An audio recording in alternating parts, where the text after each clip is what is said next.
दोस्तों कल की तासिका में हमने आपको बताया था कि संप्रेषण का स्वरूप क्या है। संप्रेषण के स्वरूप में हमने देखा संप्रेषण से तात्पर्य अर्थात संप्रेषण का अर्थ किसे कहते हैं, भाव, विचार, सूचना, संदेश, और इन सभी को एक इकाई से दूसरे इकाई तक जब पहुंचा दिया जाता है तो वह संप्रेषण कहलाता है। संप्रेषण का करेक्ट मीनिंग ऑक्सफोर्ड डिक्शनरी में जो बताया गया था वो भी आपके सामने हमने रखा। उसके पश्चात जो आशय निकलता है संप्रेषण का, निष्कर्ष तक हम लोग पहुंच गए थे कि संप्रेषक किसे कहा जाता है और प्रापक, ग्रहिता यानी श्रोता, संप्रेषण करने वाले को संप्रेषक कहा जाता है। ये बात आपको ध्यान में रखनी है, इस पर आपको छोटे छोटे प्रश्न निकालने आने चाहिए। प्रापक, ग्रहिता या श्रोता किसे कहा जाता है। हमने आपको बताया था कि संप्रेषण के स्वरूप में कि संप्रेषण मनुष्य की अनिवार्यता मानी जाती है, लेकिन मनुष्य और मनुष्योत्तर प्राणियों को भी हमने आपको भली भांति रूप से बताया कल की तासिका में कि किस प्रकार से मनुष्योत्तर प्राणी भी वहां पर जुड़ जाते हैं और अपना संप्रेषण कार्य करते हैं। अब हम देखते हैं संप्रेषण के प्रकार। कल की तासिका में हमने भली भांति आपको बता दिया था संप्रेषण के प्रकारों में अंतःवैयक्तिक संप्रेषण होता है और अंतःवैयक्तिक संप्रेषण होता है। क्या आप में से कोई इन दो संप्रेषणों का डिस्टेंस आप लोग बता सकते हो? यदि आप में से कोई बताता है तो बहुत अच्छी बात है, फिर हम लोग समूह संप्रेषण को स्टार्ट करते हैं। तेजल जी जुड़ी है क्या आज? तेजल, वैष्णवी? हाँ मैम। हाँ ma'am. Good good, very good. चलिए कौन बताएगा अभी? तेजल। क्या मैम क्वेश्चन रिपीट कीजिए। संप्रेषण के प्रकारों में पहले दो संप्रेषण जो हुए हैं अंतःवैयक्तिक संप्रेषण और सेकेंड है अंतःवैयक्तिक संप्रेषण। आप पहला बताओगे, सेकेंड वाला दूसरा और कोई बताएगा, लेकिन फास्टली, इतना समय नहीं है। अतः वैयक्तिक संप्रेषण यानी जैसे गूगल क्लासरूम पे वीडियो डाल दिया, जो संप्रेषण केवल सिर्फ दो लोग, मतलब संप्रेषण सिर्फ एक इंसान के बीच में हो रहा है, बाकी लोग नहीं जुड़ रहे उस समझ में। वेरी गुड, बहुत अच्छा। और सेकेंड कौन बताएगा जल्दी से? जैसे तेजल जी ने बहुत अच्छे से बता दिया, वैसे एक ही वाक्य में आपको बताना है, बहुत कुछ ज्यादा आपको दिमाग में प्रेशराइज होने की आवश्यकता नहीं है। और हुआ है ये आपका रोहित जी, रोहित कोलते। क्या आप हमें सुन पा रहे हो रोहित जी? समझ में आ रहा है आपको ये विषय? रोहित? कामिनी हो शायद। हाँ यस मैडम। आप तो रोहित, हाँ रोहित नाम से जुड़े हो। आपका नाम क्या है बिटिया? कामिनी कोलते।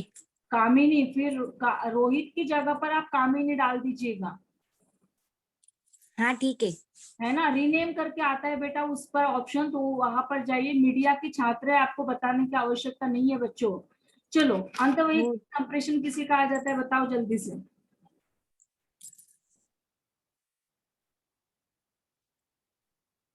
हाँ तेजल। यस। हाँ बता दीजिए आप।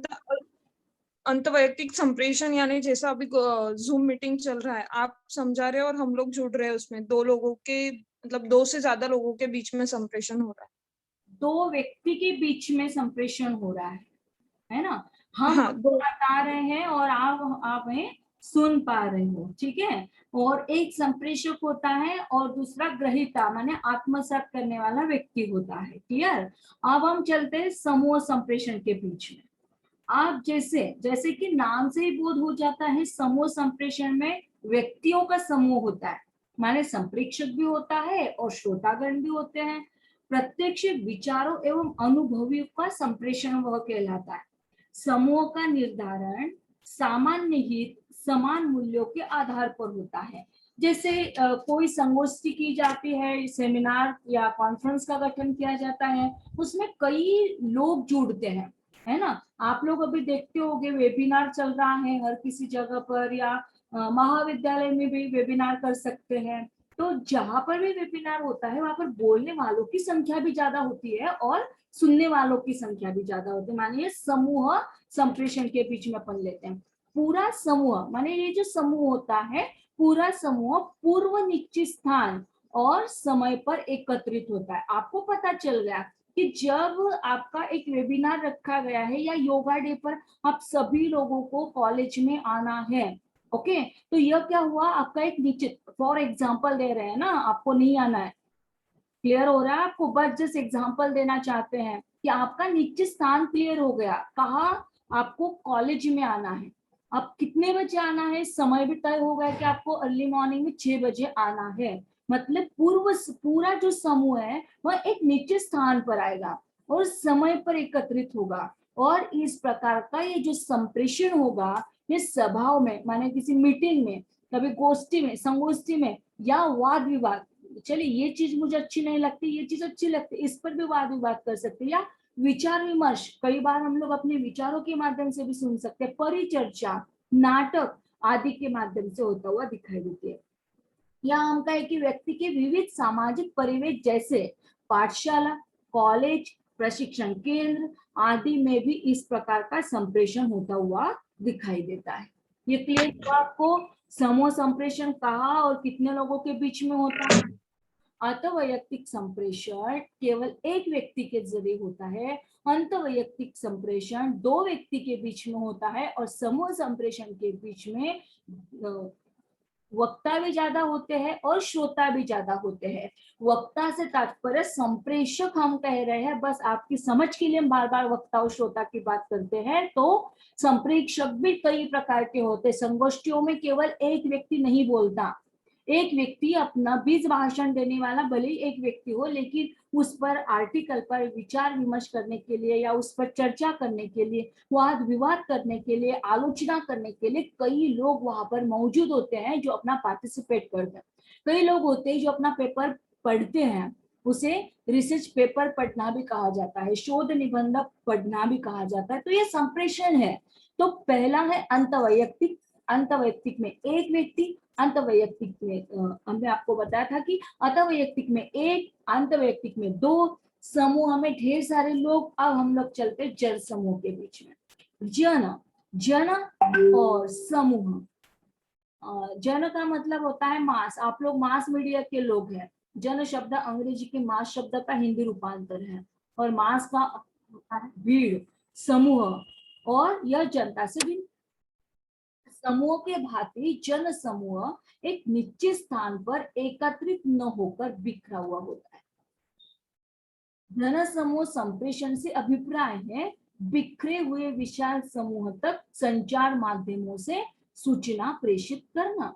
अब कैसे, जैसे आपको संप्रेषण करना है तो आप पत्रिकाएं, पुस्तकें, रेडियो, टेलीविजन, मोबाइल, इंटरनेट, इन सभी जन संचार माध्यमों का उपयोग करते हैं। और आज मतलब हम लोग कहें कि तकनीकी युग में हम सभी लोग, आप और हम, इसी प्रकार का प्रयोग कर रहे हैं। आज यदि हमें योगा दिन पर या योगा दिवस पर किसी की अपनी योगा दिवस बनाना है तो हम क्या करेंगे, कैसे पैम्पलेट हम लोग भिजवाएंगे, तो पैम्पलेट भिजवाने के लिए हम पत्रिकाओं का सहारा लेंगे, रेडियो का, टेलीविजन का सहारा लेंगे, मोबाइल का, इंटरनेट का सहारा लेंगे, व्हाट्सएप ग्रुप का सहारा लेंगे। तो ये सारे जो जनसंचार माध्यम है, इन माध्यमों के द्वारा भी हम एक स्थान से जब संदेश भेजते हैं तो दूसरा वह जो संदेश है वह संदेश प्रेषित किया जाता है, और इतना ही नहीं तो विशाल क्षेत्र में बिखरे हुए जन समूह तक शीघ्रता से पहुंच जाता है। अर्थात आप लोगों के पास मोबाइल होता है तो मोबाइल को फॉरवर्ड करते समय कई मैसेज ऐसे होते हैं जो एक व्यक्ति पढ़ता है तो अच्छा नहीं होता है, लेकिन हम लोग क्या करते हैं, बिना पढ़े फॉरवर्ड कर देते हैं। ध्यान रखिएगा, ये जो जनसमूह की बात, संप्रेषण की बात होती है, यह विशाल क्षेत्र में बिखरा होने के कारण अलग अलग लोगों तक, हम कहेंगे कि पूरी दुनिया तक हम उस मैसेज को फैला सकते हैं। इतना ही नहीं तो जन समूह संप्रेषण की ग्रहिता के आयु, शिक्षा, उसकी अभिरुचि, वर्ग, जीवन स्तर, पसंदीदा माध्यम आदि से भिन्नता होती है। कई लोग वर्तमान पत्र पढ़ते हैं, समाचार पत्रों को कई लोगों को पढ़ने की लालसा होती है, कई लोगों को ऐसा लगता है नहीं ये तो बेकार है, हमें तो रेडियो सुनना पसंद है। कई लोग ऐसे होते हैं कि रेडियो क्या देखे क्या सुने, हम तो केवल दूरदर्शन सुनना चाहते हैं, वहां पर बहुत सुंदर दिखता भी है और बोलते भी है।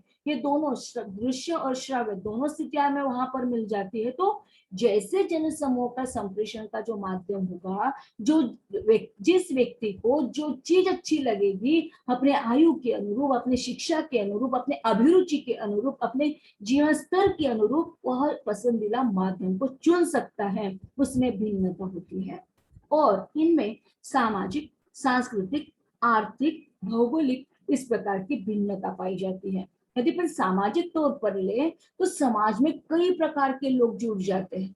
समाज एक व्यक्ति से नहीं बनता है, अलग अलग लोगों से बनता है, अलग अलग संस्कृतियों का सम्मिश्रण होता है। और जब अलग अलग संस्कृतियों का सम्मिश्रण प्राप्त होता है तो वहां पर यदि मजदूर वर्ग होगा तो मजदूर वर्ग की आर्थिक स्थिति कुछ भिन्न होगी और उसके ऊपर वाले जो लोग हैं, जमींदार है, साहूकार है, महाजन है, ये सभी लोगों की आर्थिक स्थिति बिल्कुल भिन्न होगी मजदूर वर्ग से। टीचर्स लोग लेते हैं तो वहां पर ये जो समाज चल रहा है, समाज संस्कृति पर आधारित है और संस्कृति अर्थव्यवस्था पर डिपेंड करती है, भौगोलिक व्यवस्था। अब हम यदि यहाँ पर रहते हैं अपने महाराष्ट्र में तो गर्मी है, उमस उमड़ कर आती है, कितनी भी बारिश हो तो गर्मी ही लगती है, लेकिन ऐसा मौसम पुणे का नहीं है। हम यदि वाई, सातारा या ब्रह्मपुरी चले जाते हैं, ऐसे समय में गोवा चले जाते हैं तो वहाँ का वातावरण, वहाँ का क्लाइमेट, वहाँ का भौगोलिक चित्रण अत्यंत डिफरेंट है। वहाँ ठंड महसूस होती है और यहाँ गर्मी महसूस होती है। तो यह जो डिफरेंस है यह भिन्नता के कारण होती है। और जब भिन्नता के कारण हम लोग अपना संचार करना चाहते हैं तो हमें ये भी बात ध्यान में रखनी होती है कि हम किस प्रकार के, किस माहौल में रहना चाहते हैं, समाज वहाँ का कैसे है, वहाँ की संस्कृति कैसी है ना। धर्म संप्रदाय के आधार पर यदि अपन माने तो संस्कृति हर एक की अलग अलग होती है और समाज उसी पर आधारित होता है। जनसंचार माध्यमों के द्वारा समाज में सहमति और एक रूपता लाने में वह सहायक सिद्ध हो जाता है। अब कई ऐसा परिवार, हम कहें कि कई ऐसे परिवेश पाए जाते हैं जिसमें हिंदू भी है, जिसमें मुस्लिम भी है, जिसमें अलग अलग किस्म के लोग रहते हैं। और वहां पर उस समूह में हमें यदि इकट्ठा करना है, उनको समन्वय स्थापित करना है, एकरूपता लानी है, तो समाज के द्वारा संचार एकमात्र ऐसा उपादान होता है जो सबको एक साथ मिला देता है, एक ही डोरी में पिरोने का कार्य संप्रेषण का होता है। इस प्रकार आज की तासिका में हमने देखे संप्रेषण के प्रकार। पहला अंतर्वैयक्तिक संप्रेषण, समूह और जन समूह संप्रेषण। यहाँ तक हमारा ये संप्रेषण के पॉइंट जो है ये समाप्त हो गए हैं। Are you getting my point and difficulty?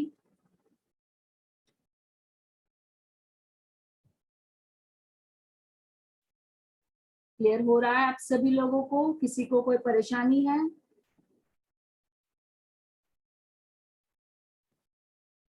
क्या हो गया?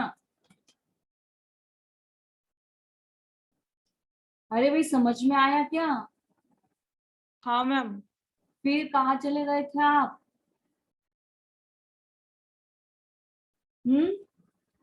कहाँ रह गए थे? हम आपसे बात कर रहे तब से, कब का पॉइंट खत्म हो गया हमारा?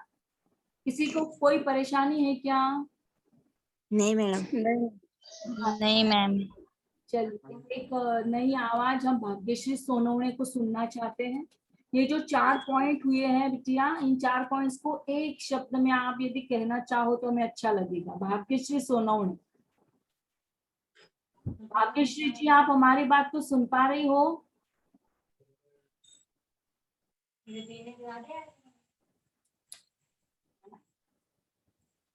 ठीक है, कामिनी आप। कामिनी,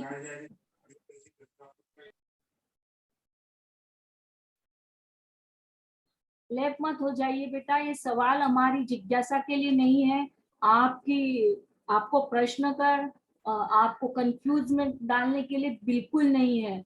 बस हम केवल यह यकीन करना चाहते हैं कि क्या हमारे बच्चों को मिल गया जो हम देना चाहते हैं या नहीं मिल गया।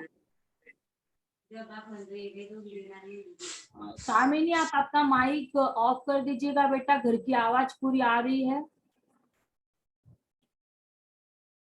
हाँ, साक्षी। साक्षी भावसार, वर्षा राठौड़, विशाखा जगताप, डिंकी या डिंकी, ऐसे कैसे नाम है बेटी आपका? देखिए इन बच्चों ने केवल मोबाइल लगा के रख दिया है क्या कि समझ में आया लेकिन आप बोलना नहीं चाहते, क्या प्रॉब्लम है आपको?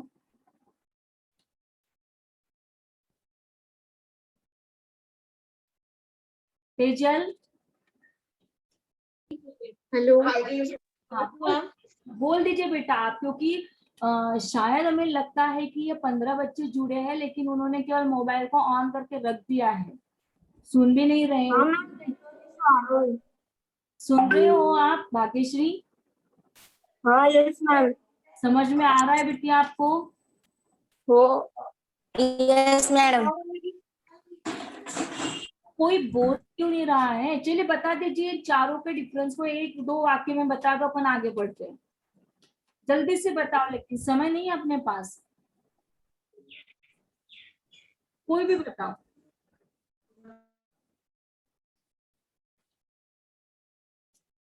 जल्दी जल्दी।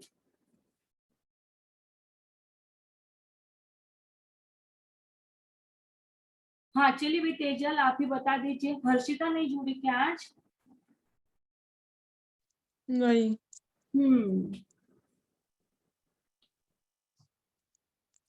चलिए बता दीजिएगा।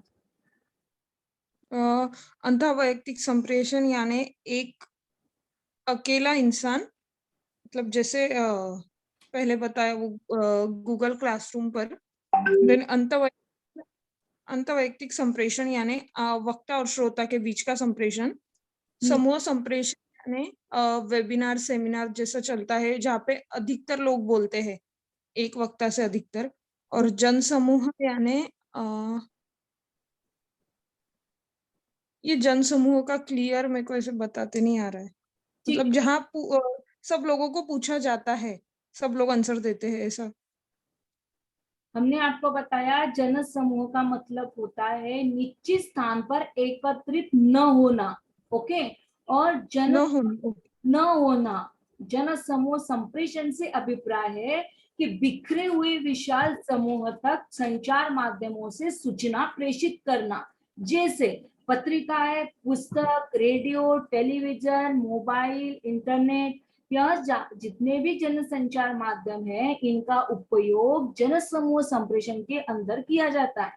यानी विशाल क्षेत्र में बिखरा हुआ जो जन समूह है उनको हम लोगों को इकट्ठा लाना है। लेकिन कोविड-19 की महामारी हो या न हो, हम इकट्ठा नहीं कर सकते इतने लोगों को, इतने लोगों की परेशानियों को साथ में नहीं रख सकते। लेकिन इन तक संदेश पहुंचाने के लिए, इन तक संप्रेषण पहुंचाने के लिए हमने उपादानों को लिया, पत्र पत्रिकाओं के जरिए, पुस्तकों के माध्यम से, रेडियो, मोबाइल, टेलीविजन, इंटरनेट के जरिए। तो इस प्रकार से जन समूह संप्रेषण कहलाता है।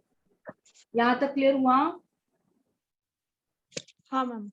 ओके, अब हम आगे बढ़ते हैं। संप्रेषण की भाषा के आधार पर प्रकार। आप सभी को पता है कि जैसे भाषा को केंद्र में रखा जाता है और भाषिक तथा भाषांतर का प्रयोग किया जाता है संप्रेषण के आधार पर।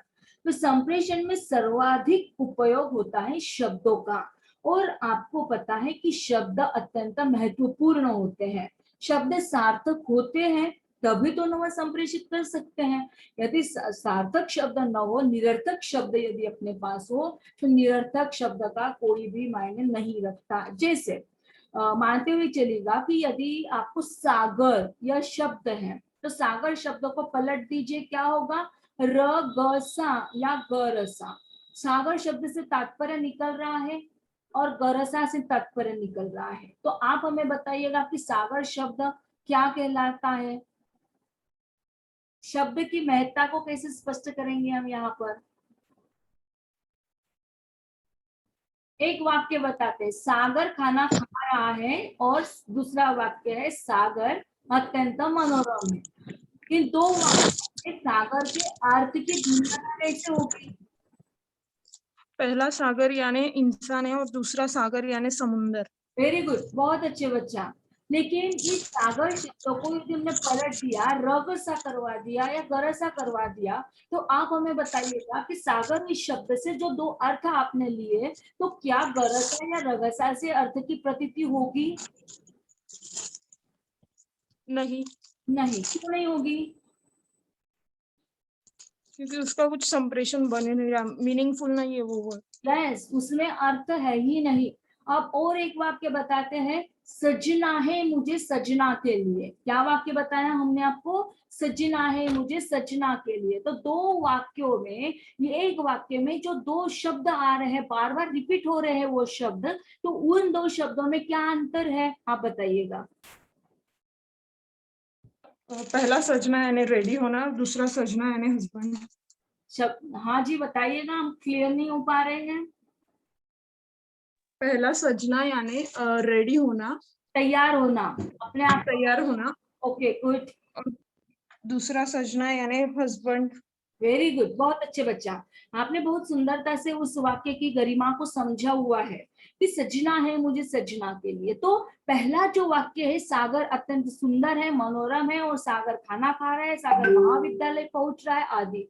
तो इस प्रकार के जो सार्थक शब्द होते हैं, इन्हीं सार्थक शब्दों के माध्यम से ही संप्रेषण की प्रक्रिया को हम लोग प्राप्त कर सकते हैं। तो जब हम सार्थक शब्दों के द्वारा संप्रेषण करते हैं, तब हम उसे भाषिक संप्रेषण कहते हैं।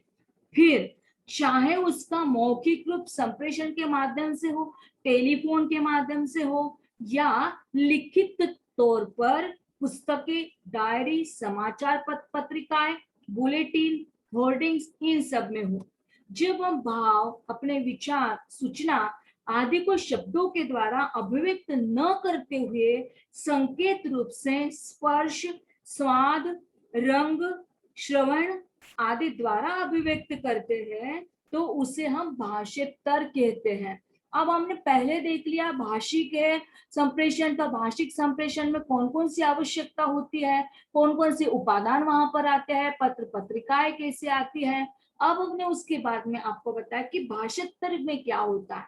तो भाषांतर में कौन कौन सी चीजें आवश्यक हो जाती है, तो वहां पर संकेत होते हैं, वहां पर स्पर्श, स्वाद, रंग, श्रवण माने सुनना, इस प्रकार के अभिव्यक्त जो उपादान होते हैं, तो वहां उसे हम भाषांतर संप्रेषण के रूप में आत्मसात करते हैं। जैसे प्राचीन काल को यदि अपन उठाते हैं, तो प्राचीन काल से मनुष्य अपने विशिष्ट भावाभिव्यक्ति के लिए कला और विभिन्न भंगिमाओं को उपयोग में लाता है।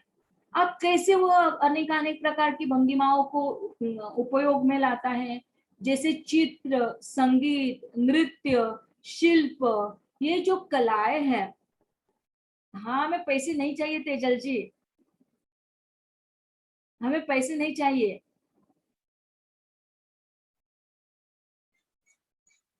हाँ, हम लोग बात कर रहे थे प्राचीन काल की। प्राचीन काल से ही मनुष्य अपने विशिष्ट भावाभिव्यक्ति के लिए कला और विभिन्न भंगिमाओं को उपयोग में लाता है।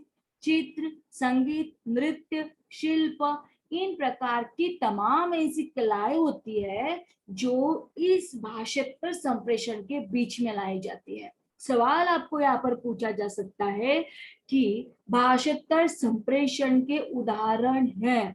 सवाल ऐसा भी होता है, चित्र, संगीत, नृत्य, शिल्प जैसी कलाएं किस संप्रेषण में आती है, और प्रयोग में आप लोगों को दिए जाते हैं भाषिक, भाषांतर, जनसमूह, समूह संप्रेषण। Which is the correct answer? भाषांतर संप्रेषण या उसका करेक्ट आंसर होगा।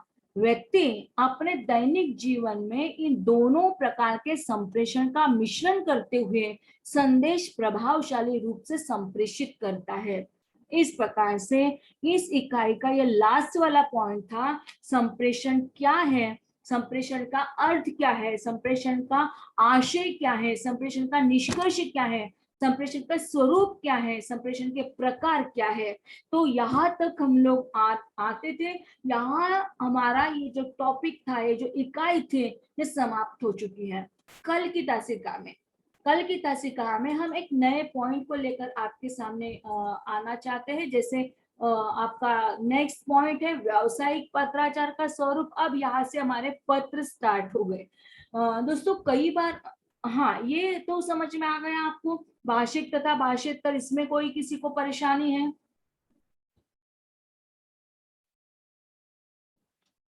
इसमें तो किसी को कोई परेशानी नहीं। देखिए अदरवाइज मत ले लीजिएगा, लेकिन हम आपको समझाना चाहते हैं कि बेटा आपके जब लेक्चर चलते हैं तब अभी अभी किसी का वीडियो ऑन कर दिया था तो हमें दिखाई दिया। आप लोग अच्छे से स्टडी रूम में बैठकर शायद आप लोगों की स्टडी नहीं कर पा रहे हो, बस लेक्चर चल रहा है, एक जगह पर मोबाइल को लगा दिया है, जैसे हम बात करते हैं ना तो वैष्णवी बोल देती है, तेजल बोलती है, अर्षता बोलती है, वैसे बाकी के लोग नहीं बोल पाते हैं। इसका कारण अब क्लियर हो गया है कि मोबाइल को रखवा दिया और किसी एक कोने में और हम लोग अपना कार्य करते रह गए। जैसे अभी कोई पैसे को काउंट कर रहा था और वह वीडियो के जरिए हमें दिखाई दे रहा था। कई लोग ऐसे होते हैं जो किचन में होते हैं, कई लोग ऐसे होते हैं जो बस टाइम पास के लिए जुड़ जाते हैं। तो बेटा प्लीज आई रिक्वेस्ट यू, बार बार हम आपको समझाना चाहते हैं, नोट्स आपके कहने पर हमने गूगल क्लासरूम पर डाल दी, आप ही के कहने पर पीपीटी भी आपको शेयर कर दी गई गूगल क्लासरूम पर इसका मतलब ये नहीं है कि आप लोग उसे बहुत सस्ता समझें, है ना। इसे प्राप्त करने के लिए, आपको आत्मसात करने के लिए ढेर सारा प्रयास करना होता है, क्योंकि आप ही लोगों का कथन है कि मैम जब आप पढ़ाते हो तो क्लियर हो जाता है, लेकिन बाद में जब हम पढ़ते हैं तो अलग मतलब समझ में नहीं आता है। तो हम आपको फिर से एक बार समझाना चाहते हैं बेटा कि जो चीजें आपको नोट्स के जरिए दी गई है उन्हीं चीजों को हम समझाते हैं, वहां पर कुछ अलग दिया गया, यहाँ पर कुछ अलग पढ़ा दिया, ऐसा कार्य हम लोग नहीं कर रहे हैं।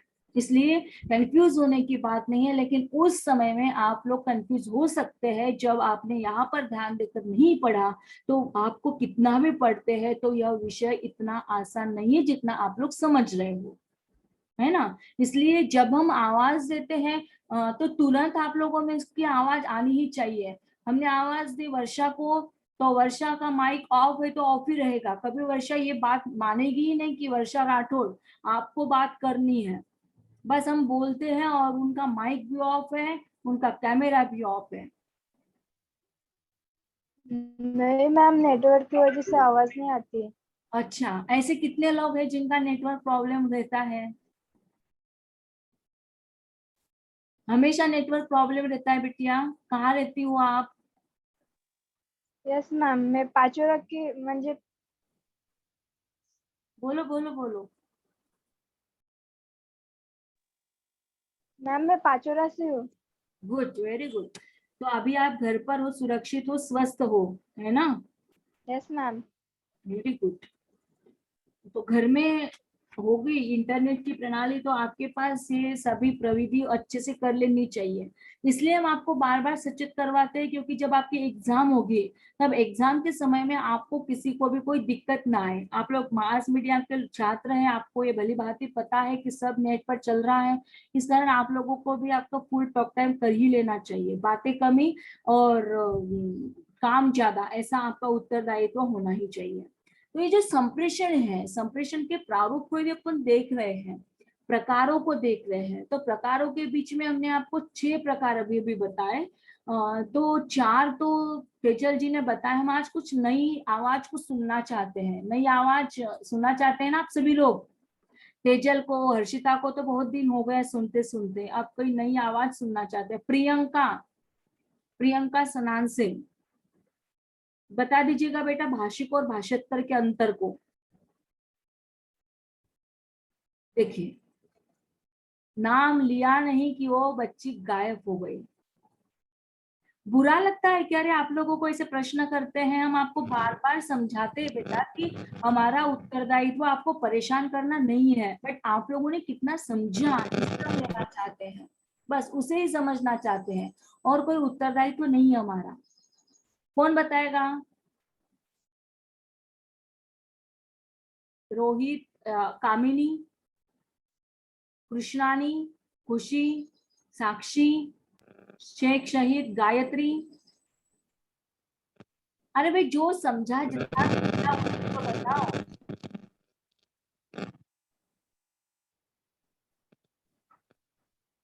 कामिनी आप बता पाओगे?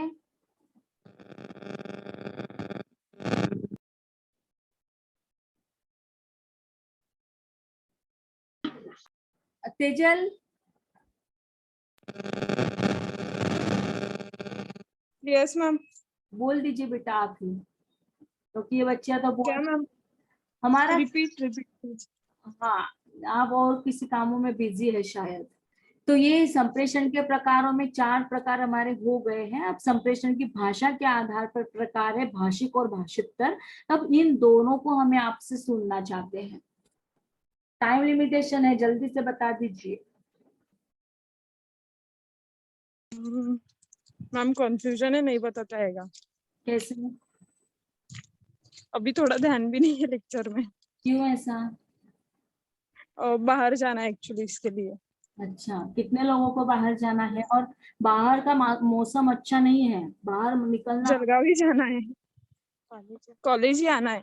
क्यों क्यों वाई? वो फीस वगैरह पे करना है इसके लिए। अच्छा अच्छा, ठीक है। तो कॉलेज जाने की इतनी जल्दी है, दोस्तों से मिलने की जल्दी है, सब लोग इकट्ठा होके जा रहे हो, हमें बोल देते यार हम भी आ नहीं जाते। नहीं नहीं, बाकी कोई भी नहीं है, मेरे को सिर्फ थोड़े और दूसरे भी काम थे ना इसके लिए। अच्छा तो बता। मुझे क्लास करनी है। देखिए, हमने आपको बताया कि भाषिक और भाषेतर का अंतर क्या है, उसे अच्छे से समझो बिटिया। तो भाषिक का मतलब होता है जो शब्दों के आधार पर होता है। ओके, शब्दों के माध्यम से जो संप्रेषण किया जाता है, फिर चाहे वह मौखिक रूप से हो, चाहे वह टेलीफोन के माध्यम से हो, या लिखित रूप में पत्र पत्रिकाएं हो, बुलेटिन हो, होर्डिंग्स हो, है ना, इसे अपन भाषिक संप्रेषण कहेंगे। और भाषितर को हम लोग चित्र है, संगीत है, नृत्य है, शिल्प है, ये जो कलाएं आती है जो दैनिक जीवन में, इन सभी का अपन प्रयोग करते हैं, है ना। तो जब भी हम कलाओं का या अपनी मनुष्य विशिष्ट भावनाओं को, अपने भावाभिव्यक्ति को स्पर्श के आधार पर, स्वाद के आधार पर, रंग के आधार पर श्रवण कर उसे अभिव्यक्त करता है, तो उससे हम भाषितर संप्रेषण कहते हैं। तो इस प्रकार हमारा ये जो टॉपिक है संप्रेषण का, यह आज की तासिका में समाप्त हो गया है। Do you understand? Yes ma'am. किसी को यस मैम। कोई सवाल?